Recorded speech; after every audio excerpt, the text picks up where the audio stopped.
A continuación os presentamos un calentamiento tipo basado en la evidencia científica actual que maneja diferentes elementos que deben incluirse siempre en un calentamiento que pretenda prevenir lesiones y mejorar el rendimiento.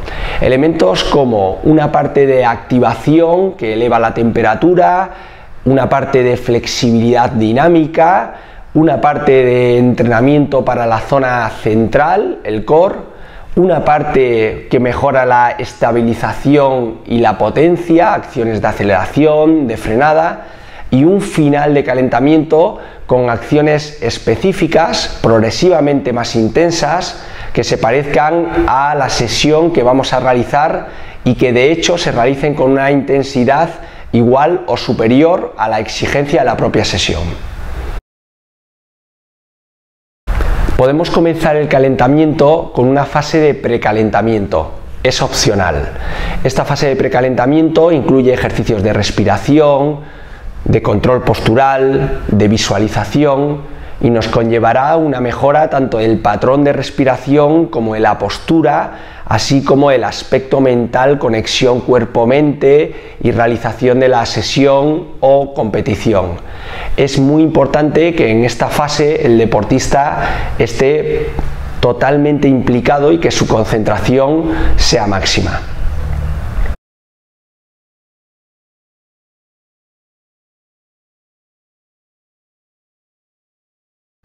En la segunda fase es clave preparar al sistema cardiorrespiratorio, aumentar la temperatura corporal y realizar una preparación del sistema muscular.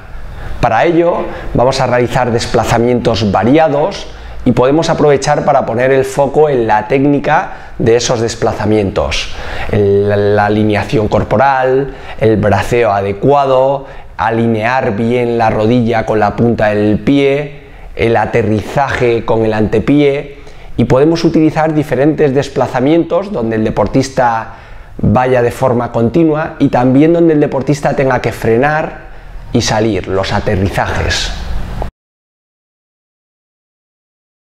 Un aspecto fundamental en las frenadas es variar el rango de movimiento y el tiempo en el que el jugador se impulsa.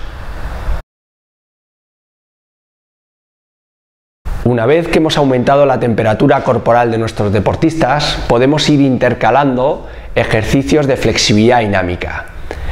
Es muy importante incidir en las articulaciones clave de nuestro deporte, como son la cadera, la rodilla, el tobillo y por supuesto el hombro. Esto nos conllevará a que aumentemos el rango de movilidad y que nuestro deportista esté preparado para esfuerzos que conllevan que la musculatura se elongue y posteriormente va a contraerse con gran intensidad. En los ejercicios de estiramiento dinámico es muy importante tener en cuenta la progresión, empezando con rangos muy moderados y con lanzamientos muy suaves y progresivamente ir aumentándolos, ya que al ser un ejercicio muy demandante podría provocar una lesión si el rango desde el inicio es muy amplio o con velocidades muy altas.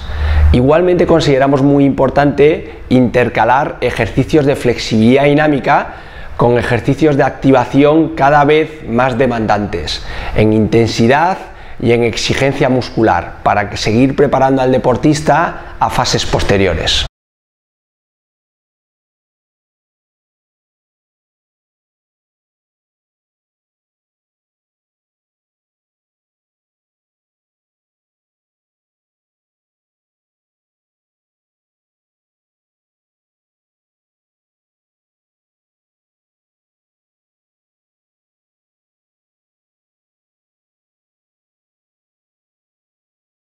Comenzamos la fase 3 con un ejercicio de altísima exigencia de estabilización que además es muy demandante para la zona media, para el core.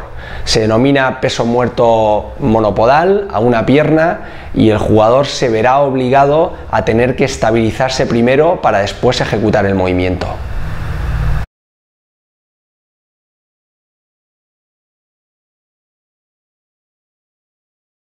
Continuamos con un movimiento que implica mucho más el torso, en el que vamos a incidir mucho en que se realice el movimiento de forma correcta. El empuje, en el siguiente, que incidirá más en piernas, como son las zancadas, que ese patrón de movimiento también se realice correctamente, como es la alineación corporal y que la rodilla y la punta del pie miren al mismo sitio, y en el siguiente, que incidirá más en la zona media, en el core, el press pull-off, igualmente que se mantenga una posición adecuada, con una alineación de las curvas de la espalda correcta.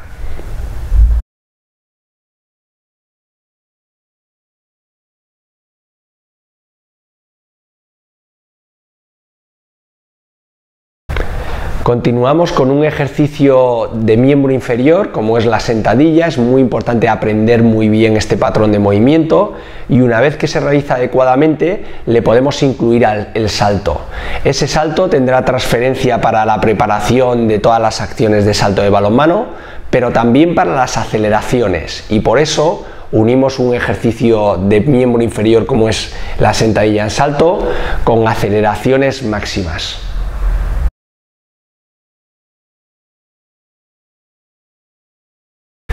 Continuamos con un ejercicio que prioriza la fuerza de torso. En esa fuerza de torso es muy importante el estiramiento y el acortamiento después, y lo enlazamos con desplazamientos pliométricos, donde buscamos optimizar el ciclo estiramiento-acortamiento, la capacidad reactiva del deportista, para que sea capaz de transferirlo en la sesión. Posteriormente utilizaremos una fase donde ya incluiremos ejercicios de agilidad, de velocidad segmentaria, y que pueden enlazar con aceleraciones máximas y frenadas en el mínimo espacio posible.